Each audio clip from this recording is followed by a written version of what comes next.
I've been thinking about this story all week. Seriously, every day there seems to be another headline. Xbox announced massive layoffs. Bethesda said it needed to change course. Obsidian was suddenly in the news. Projects were getting canceled. And honestly, at first I couldn't figure out how any of it really fit together. Now, before we get into all of this, I want to say something that I think sometimes gets lost whenever stories like this happen. Thousands of people lost their jobs this week. Developers, artists, writers, designers, people who spent years helping create games that millions of us have enjoyed.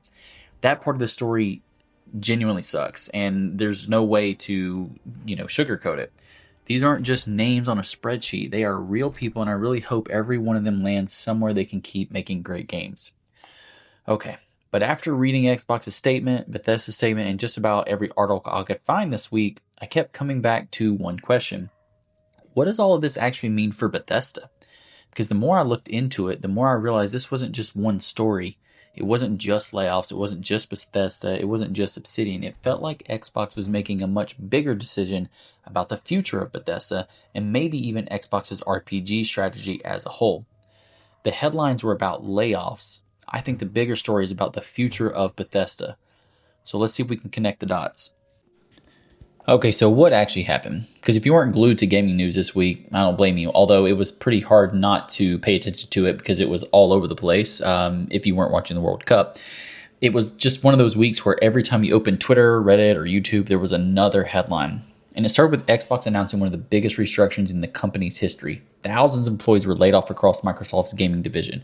Studios were affected, projects were canceled, and Xbox said it wanted to simplify the business and focus more resources on fewer, higher priority games.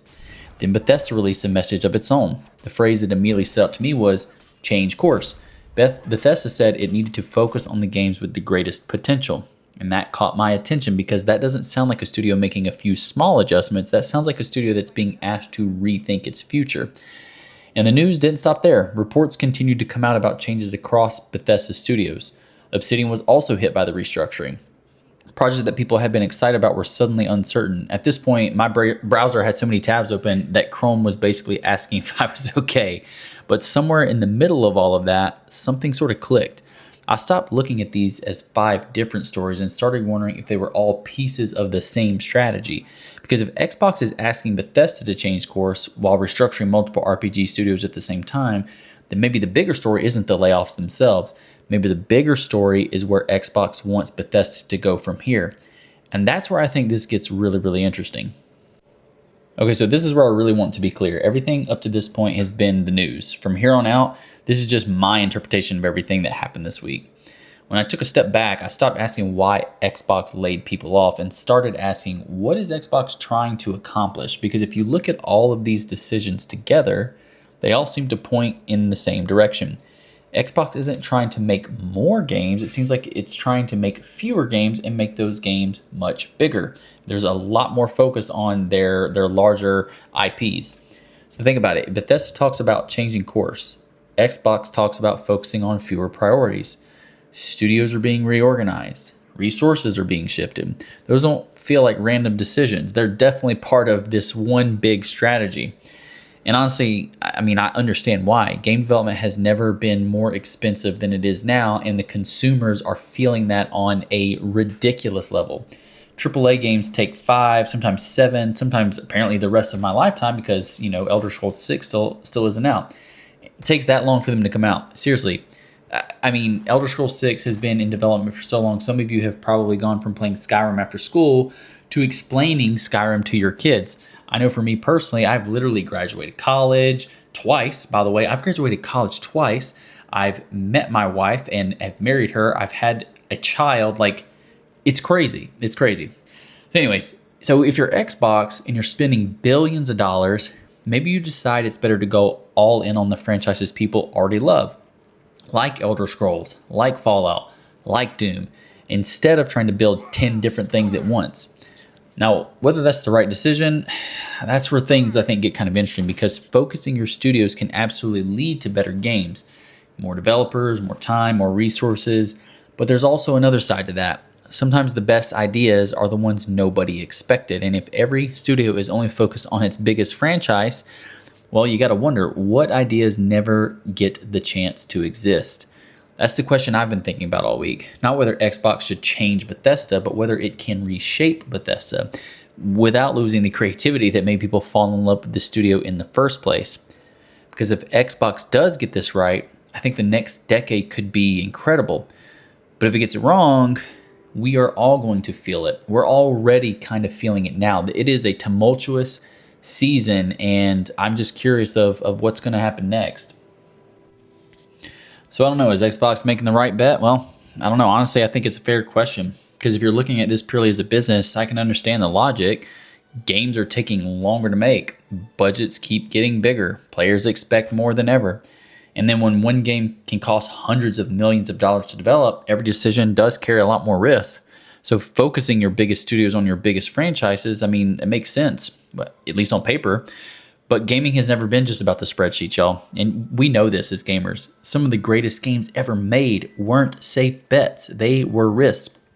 One of my favorite games of all time was Firewatch from a very, very small studio. I freaking love that game. Some of my favorite games ever were these small companies. So, I don't know. Nobody knew Skyrim would become one of the most influential RPGs ever made. I mean, of course, Bethesda had a great history, and we knew that it would be great, but not to the level that it is, I don't think.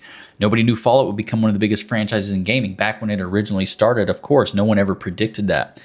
But somebody had to believe in those ideas before the sales numbers ever existed. And I guess that's what I've been wrestling with all week. Can Xbox make Bethesda more focused without making it less creative? Because those two things aren't always the same. Sometimes they go hand in hand. Sometimes they don't. So I don't know. I mean, let's be honest. Bethesda has never exactly built its reputation on playing it safe. I mean, this is the same studio that let you ignore the main quest for 40 hours because you got distracted by a cave or two. And, maybe that somehow then that led to becoming the leader of the Thieves Guild. And then, oh, wait, you forgot there's like dragons that exist in this world. That's Bethesda. It's messy. It's unpredictable. Sometimes it's broken. But when it works, there's really nothing else like it. So I don't think the question is whether Xbox should help Bethesda evolve. Studios have to evolve. The industry changes, technology changes, players change. The real question is, can Bethesda evolve without losing the thing that made it special? Because if Xbox gets this right, Bethesda could be entering a whole other golden area. More resources, more focused development, bigger, better RPGs. But if they get it wrong, it won't just affect Bethesda. It'll affect millions of us who have been waiting years to step into the next Elder Scrolls or the next Fallout. And honestly, that's why I think so many people care about this story. Look, the truth is, none of us know how this is going to play out. Maybe 5 years from now, we'll look back at this week and realize it was exactly what Bethesda needed. Maybe this restructuring gives developers more focus, more time, and ultimately better games. I mean, that's what we hope for, right? We want better games. I honestly hope that's what happens. I mean, despite everything that we've talked about, I'm not rooting against Xbox. And I'm definitely not rooting against Bethesda. I'm rooting for the people making these games and for the millions of us who can't wait to play them. At the end of the day, I don't think gamers care how a company is organized. We care about how a game makes us feel. We care about stepping into a world that completely pulls us in. We care about those moments where you look at the clock and realize you've somehow been playing for 6, 7, 8+ hours, or it's about to be daylight. Or in Bethesda's case, 6 hours, 3 side quests, 2 caves, and somehow you still haven't started the main story. That's what I hope never changes, because whether you're excited about this restructuring or you're nervous about what it means, I think we can all agree on one thing. We want Bethesda's next chapter to be its best one. But that's just how I see it. Now I want to hear what you think. Do you think that Xbox is making the right bet with Bethesda? Or do you think something important could get lost in the process? I'd love to hear your thoughts down in the comments because I'll be reading through them. And if you enjoyed this video, I'd really appreciate if you'd leave a like. It helps the channel reach more gamers who enjoy conversations like this. And if this is your first time here, please consider subscribing. This channel is all about looking beyond the headlines and talking about the stories that shape the games we love. And just remember, everyone, every day is game day. Thanks for listening.